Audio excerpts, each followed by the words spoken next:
첫 번째 실화 한번 넘어가 보겠습니다.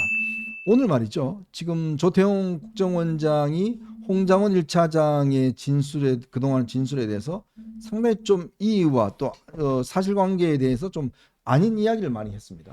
그렇습니다. 특히 이제 그 홍장원 국정원 1차장이 메모를 작성했다고 하는 장소, 네. 이걸 문제 삼으면서 기존의 홍장원 차장의 증언에 대한 신빙성을 깨려고 하는 네. 그런 진술들이 있었죠. 그러니까 당시에 홍장원 1차장이 그 공관 앞 어두운 공터에 있어서 뭐 급하게 통화 내용을 받아 적었다. 네, 그렇죠. 그렇게 메모의 작성 경위를 밝혔었는데 CCTV를 확인해 보니 그 시각에 홍장원 1차장은 그 공관 앞에 있었던 게 아니고 네. 본인의 사무실에 있었더라라고 하면서 이 진술의 신빙성을 흔드는 발언을 했습니다. 다만 이 정치인 체포조에 관한 문제를 홍장원 1차장 혼자 증언했으면 모르겠는데 네. 수사기관에서는 그동안에 군, 경, 국정원 세 곳의 경로에서 정치인 체포 지시에 관한 진술들이 나왔었습니다. 그렇기 때문에 홍장원 1차장 한 사람의 진술에 일부 신빙성을 흔든다고 해서 정치인 체포조나 혹은 체포 지시가 없었다고 볼 수 있느냐. 이건 전혀 별개의 문제라는 생각이 들어요. 그리고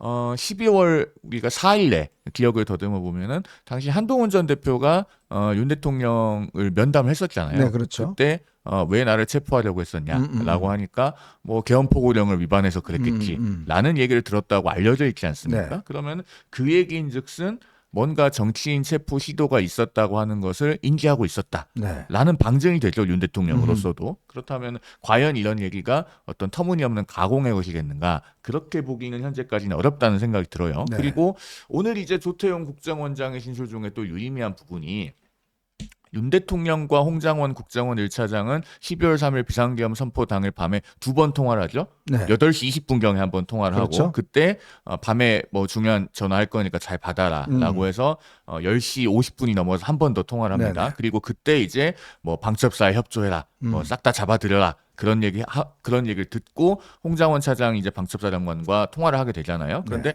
그 8시 20분에 국정원장도 아니고 국정원 1차장에게 통화를 하게 된 경위가 조태용 국정원장이 미국에 가 있는 줄 알았다라고 하는 게 지금 윤 대통령 본인이 말한 거잖아요. 그렇죠. 그런데 그 전에 이미 조태용 원장은 그 윤 대통령에게 자기는 미국을 내일 간다라고 그 8시 20분 이전에 말했다고 하는 그 수사기관의 진술 부분이 있습니다. 그렇죠. 그리고 그 당일에 국무회의를 하기 전에 5명의 국무위원과 조태용 국정원장을 먼저 불렀다는 것 아닙니까, 윤 대통령이? 그런 점으로 봐서 이 홍장원 1차장에게 전화를 왜 했는가? 네. 그러니까 국정원장은 해외에 가 있는 줄 알았고 단순히 간첩을 잡아들이는 데 있어서 잘 협조해라 라는 차원으로 전화했다는 얘기는 사실 신빙성이 상당히 약해 보여요. 오늘 그 부분에 대해서도 오전에 이제 조태용 국정원장과 많은 지금 그 신문 내용이 있었던 것으로 보이고 자세한 내용을 지금 언론들이 전하고 있습니다. 자, 근데 오늘 보니까 아주 특징적인 게 윤석열 대통령이 18분 동안 네. 본인이 아주 장황하게 그 네, 상황을 장황하게 입장을 이야기를 하더라고요. 당시 상황 본인의 네. 기억에 의존해 가지고 얘기를 했는데 다 이제 결과적으로 그 홍장원 그 전 국정원 1차장이 거짓을 얘기하고 있다.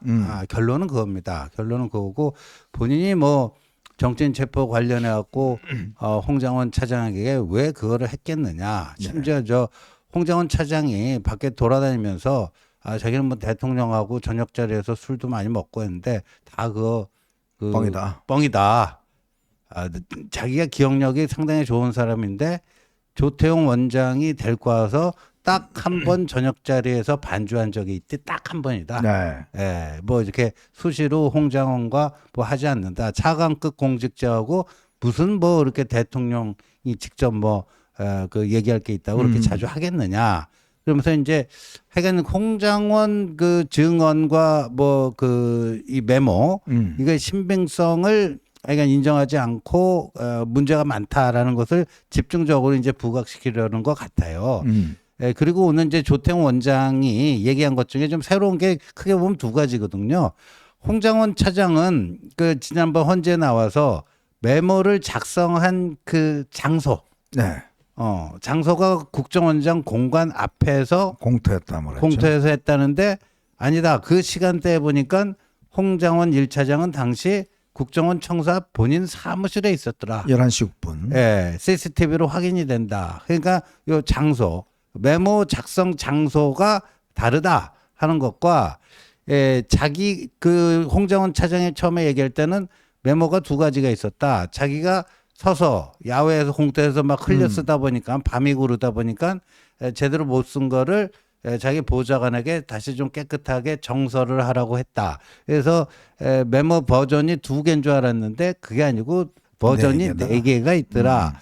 뭐 해서 이제 홍장원 메모의 그 신빙성에 상당히 의심이 갈 만한 어떤 그 근거를 제시를 했어요. 네. 근거를 제시를 했는데 저는 그렇게 봅니다. 뭐 그런 것들이 만약에 사실이라면 그 신빙성에 이제 흠결이 갈 수가 있어요.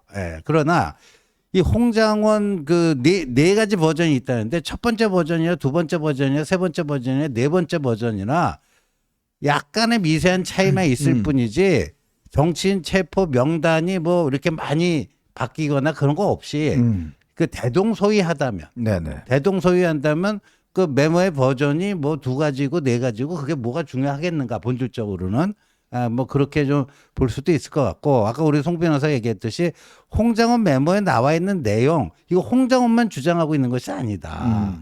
경찰과 그다음에 군에서도 그 방첩사가 있고 또 수방사가 있고 특전사가 있고 그러지 않습니까? 네. 그쪽에 그 당시 지시를 하달받고 행동에 나섰던 사람들 그 사람들은 그러면 홍장원 메모하고는 다른 지시사항을 받고 있었는지 아닌지 또 이렇게 따져보면 될 일이라고 봅니다.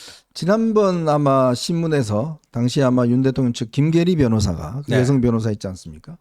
그런 이야기를 했죠. 그 보좌관 받았었다는 안 받았었다는데 그렇게 이제 이야기를 한 적이 있죠. 왜냐하면 그때 홍장원이 본인이 그걸 이제 이 갈겨 쓴 거를 정서시켰다는 거 아니겠습니까? 그러니까요. 그때 김계리 변호사가 그 사람들은 그렇게 안 이야기하던데 하니까 홍장원이 저한테는 이게 보좌관이 3명이나 있습니다.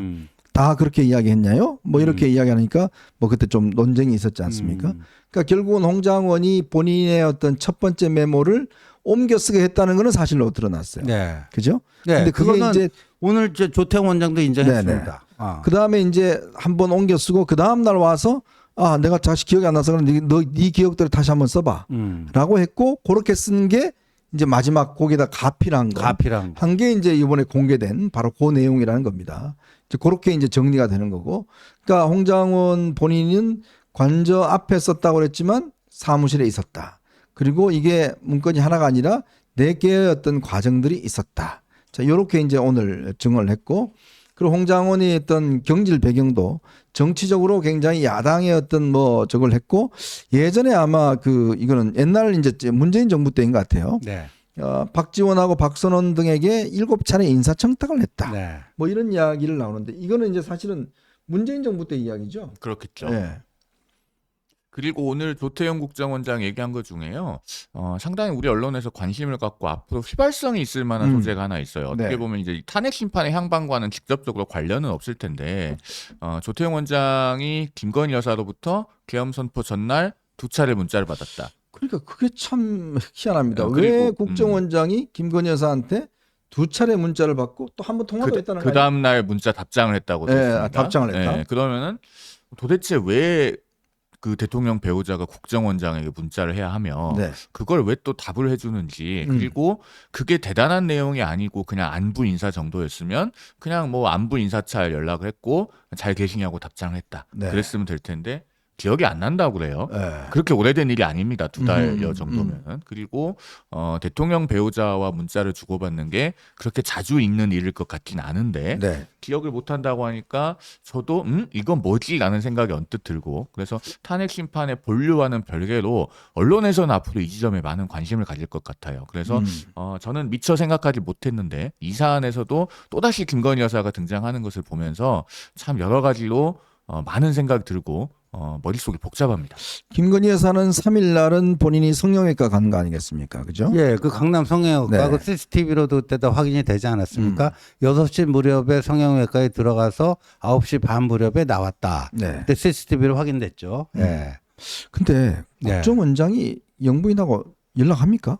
보통은 안 하죠. 보통은 네. 안 하는데 이제 조태웅 국정원장이 그 국정원장으로 가기 전에 네. 대통령실 안보실장이었으니까 그렇죠. 안보실장이었으니까 뭐 공간에 그 회의하러도 자주 갔었을 것이고요. 한남동 공관에. 그래서 뭐 김건희 여사하고는 뭐 굉장히 친숙했던 사이라고 볼 수도 있겠죠. 네. 근데 무슨 용건인지. 그런데 국정원장을 갔기 때문에 특히 계엄 전날 문자를 주고받았다 하면은 계엄과 관련성 있는 내용인지 아닌지. 뭐 그게 제일 중요한데 오늘 내용에 대해서는 일체 뭐 언급된 것이 없습니다. 네. 자, 근데 이제 지금 조태용 원장은 지난 3월 말에 이 삼청동 안가에서 당시 신원식 지금 안보실장 국방부 장관 때죠. 함께 이제 대통령하고 저녁을 먹은 적이 있습니다. 네. 그 전에 대통령이 비상 조치를 이야기를 했어요. 네. 그래서 신원식 당시 장관은 안 됩니다. 그거 하시면 안 됩니다라고 이야기를 했고 나오면서 김용현 당시 경호처장에게 대통령한테 이거 절대 안 된다고 말씀을 드려라 네. 라고 했다는데 근데 오늘 조태용 원장은 자기는 그런 거 들은 바가 없다 그렇게 이야기했는데 뭐 근데 신원식 장관 이야기 보면 그 얘기가 꽤 논쟁적으로 진행이 된 것 같아요. 그렇죠. 신원식 장관은 본인의 어떤 철학 뭐 등등 해서 여러 가지 이야기를 들었다라고 이야기를 하는데 근데 왜 같은 자리에 있던 사람은 들은 적이 없다고 이야기할까요? 둘 중에 한 사람 말이 맞겠죠. 그런데 말을 직접 나눴다고 하는 사람의 얘기는 꽤 구체적이었어요. 네. 신원식 안보실장의 증언은 이제 현재 동영상 다 올라와 있잖아요. 네. 그리고 말씀하신 것처럼 그 어떤 형태로든 군이 정치에 관여하는 것은 적절하지 않다라고 하는 본인의 철학이 있었던 것으로 보입니다.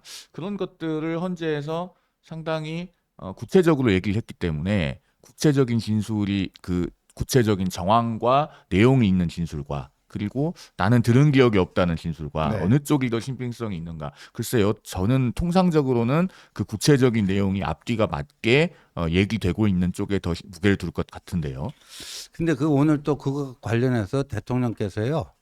그 당시에 뭐 비상 조치 뭐 이렇게 그 언급했던 그 배경에 대해서 네. 이렇게 설명하더라고요. 그 이종섭 호주 대사. 네. 그때 뭐 호주에서 큰 그 뭐죠? 구축함인가? 네, 그렇죠. 그 방산 수출 문제가 있어가지고 아그레망까지 다 받고 이종섭 대사를 보냈는데 그걸 가지고 뭐 런정섭이네 뭐네 뭐 이런 식의 정치 공세를 하고 그리고 구축함 그것도 잘 안 됐다면서요. 네. 그래서 그때 굉장히 화가 났다 본인이. 음. 그래서 뭐 비상한 뭐가 필요하다 이렇게 얘기했을 뿐이다 이렇게 해명을 했습니다. 자 그리고 이제 어제 곽종근 누구죠 특수연사령관에 네. 대해서 김현태 707 단장이 민주당에 놀아났다, 민주당이 회의를 받았다 이런 진술을 한 바 있습니다. 네. 근데 또 한겨레 신문의 인터뷰에서는 자기는 말 변한 게 없다라고 이야기를 했는데 이제 곽종근 당시에 이제 이 특수연사령관 같은 경우는 그 김병주 TV에 출연했잖아요. 그랬죠. 그때 할 때 김병주가 미리 특수연사령관에 전화를 해서 야, 그 유병소에서 내가 항의 방문한다 그러면 적당히 그 네가 나와서 거기서 만나자. 뭐 그렇게 사전 약속을 했다는 거예요. 그래서 이 원고도 써주고 그렇게 해서 이제 그런 인터뷰를 했다. 그리고 나중에 12월 10일 날인가요? 국회 왔을 때도 1시간 반 동안 당시 민주당 전문위원과 부승찬 그다음에 박근봉계를 만나서 공익 제보자 해줄 텐다. 우리가 다 해줄게라고 하면서 진술을 상당히 좀 뭐랄까 허위 진술을 받았다. 이렇게 이야기를 하는 거 아니겠습니까? 그러니까요. 김영현 근데 저거는 또 이제 조선일보도 지금 언제요? 지금 방금 띄운 거죠? 방금 전에 나온 건데 저건 뭐냐면 그거 한번 다시 보여주세요. 예, 기사 한번 기사 띄워줄까요? 한번 그 기사 내용. 곽종근 전 그 특수전사령관이 평소 김영현 전 장관이 종북 세력 유튜브를 보내는 등 자신에게 가스라이팅을 해서 비상계엄 명령을 거부할 수 없었다. 이렇게 검찰에 진술을 했다라는 거예요. 그러니까 민주당의 회유당에서 뭐 정치인 체포 이런 것들을 사실과 다르게 국회와 검찰에서 진술했다라는 게 지금 방금 전에 이제 현종님이 소개해준 그 회유 성일종 의원이 제기한 건가요? 네, 그런데 그렇죠. 이거는 또 그것과는 정반대편의 기사인 것 같습니다. 그러니까 평상시에 계엄 전이죠. 김영현 국방부 장관이 그 이른바 뭐 극우 유튜버 부정선거 이런 아니 종북 세력 유튜브를 보냈다. 네, 이게 종북 세력. 왜냐하면 종북 세력들이 이렇게 이제 하니까. 그렇군요. 네, 그런 얘기군요. 네. 네. 근데 아까 성일종 이야기 나눴었는데 오늘 그 이 조태용 국정원장이 성일종 당시 국방위원장하고 계엄 당일날 또 통화하고 자주 통화했다는 또 기록이 나왔어요. 글쎄 뭐 친분이 있다라고 이야기를 하긴 하는데 왜 계엄 당시에 성일종 이 국방위원장하고 자주 통화했는지 이 부분도 아마 꽤 지금 논란거리가 되고 있는 것 같습니다. 근데 어쨌건 지금 이제 김봉식 지금 서울청장에 대한 신문이 끝나고 그다음에 이제 수방사 1단장인가요? 그 이제 또 신문이 있고 이 수방사 단장의 지금 관심이 뭐냐면 이 수방사 2단장은 당시에 이 이진우가 의원들 끌어내라 하니까 본인이 안 됩니다. 해서 부하들한테는 의원들 이거 문을 열어줘라, 풀어줘라라고 이제 진술했던 사람이에요. 그러니까 이진우와는 좀 반대되는 지금 진술하고 있는 사람이기 때문에 어떤 진술을 할지 이제 관심인데. 자, 근데 송 변호사님 이게 이렇게 되면 이제 헌재가 내일 추가적인 증인 신청을 안 받아들이고 할 때는 그러면 이제 예전의 기록을 보면 대충 2주 뒤에 결정을 하잖아요. 박근혜 전 대통령 탄핵 심판 때요. 16차 변론기일에 증인 신문을 모두 마무리를 하고 그 5일 뒤로 그 다음 변론기일 지정이 됐습니다. 그래서 마지막 변론기일 때 지금 이제 국민의힘 원내대표인 권성동 의원이죠. 당시에 국회 그 법사위원장으로 탄핵 소추위원 자격으로 국회 측 최종 변론했었고, 네. 그 다음에 박근혜 대통령 측 대리인이 최종 변론하고, 당시에 이제 박근혜 대통령은 출석하지 않았습니다. 네. 그렇게 해서 2월 26일에 최종 변론을 하고, 그로부터 12일 뒤인 3월 10일에 선고를 했었죠. 다만 그 당시에는 3월 13일 월요일에 이정미 헌법재판관, 당시 헌법재판소장 권한 대행이었습니다. 임기 마지막 날이었기 때문에 3월 10일까지는 선고를 해야 되는 좀 특수한 사정이 있었어요. 그 선고 날이 금요일이었지 않습니까? 네. 그래서 당시에 헌재가 다소 타이트하게 스케줄을 잡은 네. 그런 특성이 있었고, 이번에는 사실 오늘 변론이 종결될 것 같지는 않습니다. 왜냐하면 양측 최종 변론을 들어야 되고, 또 지금 피청구인이 꾸준히 헌재에 출석을 하고 있기 때문에 피청구인의 어떤 최종 진술 이런 것도 기회를 부여를 해야 되거든요. 그러면은 최소 한 번의 변론길 혹은 두세 번의 변론길 이 추가로 지정될 가능성이 있어요. 그 다음에 우리가 한 가지 이제 눈여겨봐야 될 것이, 헌재도 지금 탄핵 심판을 둘러싼 그 절차 진행에 관한 사회적인 높은 관심도 내지는 일부의 논란 이런 것들을 잘 인식하고 있을 겁니다. 그러면은 이재명 대표의 선거법 2심 재판이 지금 2월 26일에는 결심을 할 것으로 재판부가 반복해서 고지하고 있잖아요. 어제도 한번 재확인을 했죠, 재판부가. 그러면은 헌재도 이 탄핵 심판의 변론을 마치는 시점을 그 시점과 엇비슷하게 가져갈 가능성이 있지 않는가. 저는 개인적으로는 그렇게 봐요. 그래서 지금 헌재가 화목 이렇게 기일을 진행하고 있는데 2월 20일 목요일에는 윤 대통령의 형사재판 공판 준비기일이 있습니다. 공판 준비기일에는 피고인 본인의 출석 의무는 물론 없어요. 그렇죠. 그런데 그날 윤 대통령 측의 그 구속 취소 청구에 대한 신문기일도 겸하기로 하지 않았습니까? 그러면은 윤 대통령 본인이 법정에 나가겠다고 할 가능성이 있습니다. 그러면서 그날은 중앙지법의 재판이 있기 때문에 헌재 일정이 겹친다라고 변호인단도 난색을 표할 가능성이 있다면 2월 20일이죠. 그렇죠. 이런 부분을 배려한다면은 다음 주에 2월 18일 한 기를 하고 그 다음 주 2월 25일, 2월 27일에 두 번을 하거나 혹은 2월 27일 한 번 정도를 해서 이재명 대표의 선거법 2심 사건과 비슷한 시기에 변론을 종결하려고 할 거다. 그리고 나아가서는 선고 시점도 엇비슷하게 맞춰질 가능성이 있다. 네. 저는 그런 부분을 좀 유심히 지켜보고 있는 편입니다. 네, 시간표는 뭐 저희의 바람과는 달리 빨리 움직여 가고 있는 것 같습니다. 사실 오늘 또 여러 가지 어떤 논란된 증인들이 많이 나왔는데 증거들이 그렇다면 이제 헌재가 좀 더 한 번 더 좀 살펴봐야 되지 않을까. 왜냐하면 지금 이 헌재에 대한 불신들이 높아져 가고 있고 또 헌재를 뭐 어떻게 쳐들어가자 뭐 이런 이야기 굉장히 많이 나오는 것 때문에 만약 헌재가 이 인용을 할 경우에 꽤 불상사가 있을 가능성도 저는 있다고 봅니다. 뭐 어떤 이 빨리 결론 내린 거보다는 국민들이 좀 수용할 수 있도록 또 국민들의 어떤 분이 좀 누그러질 수 있도록 저는 헌재가 좀 정치력을 발휘해야 될 때가 아닌가. 그렇다면 조금의 추가적인 신문을 더 통해서 국민들도 이제 그만하면 됐다라고 하는 그런 분위기를 좀 형성하는 게 저는 굉장히 중요하지 않겠는가 싶습니다. 헌재가 괜히 섣부르게 빨리 하다가는 자칫하면 안 좋은 결과를 낳을 수 있다는 거 다시 한번 좀 경고를 드리는 바입니다. 그래서 그 부분에서 제가 좀 덧붙여서 네. 말씀드리고 싶은 게요. 앞서 박근혜 전 대통령 탄핵 심판 때 스케줄은 3월 13일에 헌법재판관 또 한 명이 퇴임하는 특수한 사정이 있었다고 말씀드렸잖아요. 이번에 문영배 소장 이미선 재판관이 문영배 소장 권한대행 이미선 재판관이 퇴임하는 날은 4월 18일입니다. 네. 2017년 당시와 대비하면은 한 달 5일이나 간격이 있어요. 그리고 이번에는 박근혜 전 대통령 탄핵 심판 때 17번의 변론기를 했던 것에 비하면 네. 아직 8번밖에 안 했습니다. 시간적인 여유 그리고 변론의 진행 정도 이런 걸 비교해 봤을 때 어느 정도는 기간적인 여유가 더 있다고 볼 수 있습니다. 네. 그러면은 헌재가 정말 최대 다수 국민들이 수긍하고 납득하고 승복할 수 있는 그런 절차 진행이 되도록 좀 배려할 필요가 있다. 그런 점에서 피청구인의 방어권이 충분히 보장되었다는 인상을 주는 것도 대단히 중요하다라는 말씀을 저도 덧붙여서 드립니다. 네. 네,